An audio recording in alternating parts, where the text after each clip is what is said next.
mercredi 24 août 2022. Une vie de louange. Encore une opportunité de nous retrouver avec vous sur votre chaîne. L'aventure dans la parole. Les contenus proposés nous font du bien et nous croyons qu'il en est de même pour vous. Alors, marquez votre appréciation En cliquant sur le pouce et en vous abonnant. en laissant des commentaires d'encouragement pour tous les internautes. Et bien sûr en partageant au maximum avec vos amis, vos parents, vos collègues pour partager la parole de Dieu. Le texte à mémoriser de cette semaine que nous vous invitons à dire avec nous se trouve dans Philippiens chapitre 4, le verset 4. Réjouissez-vous toujours dans le Seigneur. Je le répète, réjouissez-vous. Comment se réjouir quand on est au pied du mur? Comment vivre dans la louange quand on est dans le creuset et que ça chauffe? Qu'est-ce que la louange? Comment peut-elle être une arme spirituelle aussi puissante dans des circonstances difficiles? Comment la louange peut-elle nous transformer et transformer les situations qui nous entourent? Que celui que mon cœur aime, oui, je bénirai le nom de mon Sauveur. Je célébrerai le nom de celui que mon cœur aime, oui, je bénirai le nom. Pour vivre une vie de louange, il nous faut apprendre la vérité sur Dieu et sur ses promesses. Dans nos séquences précédentes, nous avons introduit la semaine le samedi 20 en considérant que Dieu est la source de la joie et de la louange. Il ne nous programme pas ni ne nous force à chanter ses louanges. Et le dimanche 21, nous avons vu que Paul nous invitait à toujours nous réjouir, même lorsque les circonstances nous sont défavorables.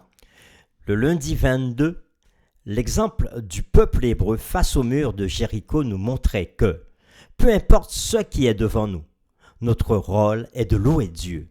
Ce dont nous avons besoin, c'est la foi en action pour nous enseigner que la puissance qui triomphe ne vient pas de nos propres forces ni de nos stratégies.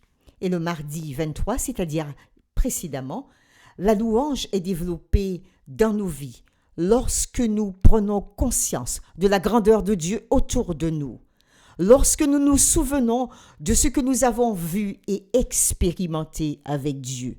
Et cette louange doit sortir de nos bouches et entendue par ceux qui nous entourent. Et aujourd'hui, nous aborderons la séquence Un témoin qui condamne. Dans le livre des Actes, la louange avait eu un effet étonnant sur ceux qui l'avaient entendue. Lisons ensemble le livre des Actes au chapitre 16, les versets 16 à 34, et lisons l'expérience de Paul et de Silas dans la prison. Comme nous allions au lieu de prière, une servante qui avait un esprit de python et qui, en devinant, procurait un grand profit à ses maîtres, vint au-devant de nous et se mit à nous suivre, Paul et nous. Elle criait: « Ces hommes sont des serviteurs du Dieu très haut, et ils vous annoncent la voie du salut. » Elle fit cela pendant plusieurs jours. Paul, fatigué, se retourna et dit à l'esprit: « Je t'ordonne, au nom de Jésus-Christ, de sortir d'elle. » Et il sortit à l'heure même. Les maîtres de la servante, voyant disparaître l'espoir de leur gain, se saisirent de Paul et de Silas et les traînèrent sur la place publique devant les magistrats. Ils les présentèrent aux prêteurs en disant: « Ces hommes troublent notre ville. Ce sont des Juifs. Ils annoncent des coutumes qu'il ne nous est permis ni de recevoir ni de suivre à nous qui sommes Romains. » La foule se souleva aussi contre eux, et les prêteurs, ayant fait arracher leurs vêtements, ordonnèrent qu'on les bâtît de verges. Après qu'on les eut chargés de coups, ils les jetèrent en prison, recommandant au geôlier de les garder sûrement. Le geôlier, ayant reçu cet ordre, les jeta dans la prison intérieure et leur mit les ceps aux pieds. Vers le milieu de la nuit, Paul et Silas priaient et chantaient les louanges de Dieu, et les prisonniers les entendaient. Tout à coup, il se fit un grand tremblement de terre, en sorte que les fondements de la prison furent ébranlés. Au même instant, toutes les portes s'ouvrirent et les liens de tous les prisonniers furent rompus. Le geôlier se réveilla et lorsqu'il vit les portes de la prison ouvertes, il tira son épée et allait se tuer, pensant que les prisonniers s'étaient enfuis. Mais Paul cria d'une voix forte. « Ne te fais point de mal, nous sommes tous ici. » Alors le geôlier, ayant demandé de la lumière, entra précipitamment et se jeta tout tremblant aux pieds de Paul et de Silas. Il les fit sortir et dit : « Seigneur, que faut-il que je fasse pour être sauvé ?» Paul et Silas répondirent : « Crois au Seigneur Jésus, et tu seras sauvé, toi et ta famille. » Et ils lui annoncèrent la parole du Seigneur, ainsi qu'à tous ceux qui étaient dans sa maison. Il les prit avec lui à cette heure même de la nuit. Il lava leurs plaies, et aussitôt il fut baptisé, lui et tous les siens. Les ayant conduits dans son logement, il leur servit à manger, et il se réjouit avec toute sa famille de ce qu'il avait cru en Dieu. Fin de la lecture. Après avoir été déshabillés et battus durement, Paul et Silas furent jetés en prison. Personne n'était là pour soigner leur corps, gravement blessés et meurtris. Dans une grande douleur physique et les pieds enchaînés, ils étaient placés dans l'obscurité de la prison intérieure. Mais alors que les autres prisonniers les entendaient, Paul et Silas commencèrent à prier et à chanter. Les prisonniers qui les entendaient pouvaient peut-être penser, mais ils sont devenus fous. La souffrance les fait perdre la tête, ils délirent. Mais c'est le moment d'être en colère pour l'injustice. C'est le moment de se concentrer sur toute la rage qu'on a en soi, pour préparer de nouveaux plans, pour faire payer ce qu'on m'a fait subir. Non, pas eux. Ou encore les prisonniers pouvaient penser, c'est le moment de se lamenter, c'est le moment de rejeter la faute sur l'un sur l'autre, sur la manière dont ils ont géré les situations. C'est le moment de se blâmer soi-même. Non, pas Paul et Silas. Ou encore, oui, c'est le moment de faire un examen de conscience personnelle. C'est le moment de regarder ailleurs. Mais où ? Oui, on peut regarder ailleurs. Parce que Paul et Silas, ils chantent les merveilles de Dieu. Ils prient et ils chantent. Après le tremblement de terre, aucun prisonnier ne s'est enfui. C'était une opportunité, n'est-ce pas ? Mais il y avait là quelque chose de plus fort que la fuite, de plus fort que de partir en cavale. Quelque chose qui les a poussés à aller à la rencontre de Paul et de Silas. Non, ils ne partent pas. Les fondements de la prison furent ébranlés, toutes les portes sont ouvertes, les liens de tous les prisonniers sont rompus. Ils sont tous rassemblés auprès de Paul et de Silas. Et même le geôlier, quand il se réveille, lui aussi, se rend sur son lieu de travail. Ne voyant personne, il veut se tuer. Et c'est le prisonnier, Paul, qui l'interpelle de ne pas porter atteinte à sa vie. Et après que le geôlier eut découvert que ni Paul, ni Silas, ni aucun des autres prisonniers ne s'était échappé, il se jeta tout tremblant aux pieds de Paul et de Silas. Il les fit sortir et dit : « Seigneur, que faut-il que je fasse pour être sauvé ?» La question que nous nous poserons, pourquoi cet événement a-t-il amené le geôlier à se centrer sur son propre besoin de salut ? Selon vous, quel rôle les prières et les chants de Paul et de Silas ont-ils joué, principalement dans le fait que les prisonniers ne s'étaient pas enfuis et cet homme et toute sa famille se sont convertis ? Il est étonnant de penser que notre louange peut transformer le destin éternel de ceux qui nous entourent, n'est-ce pas ? Oui.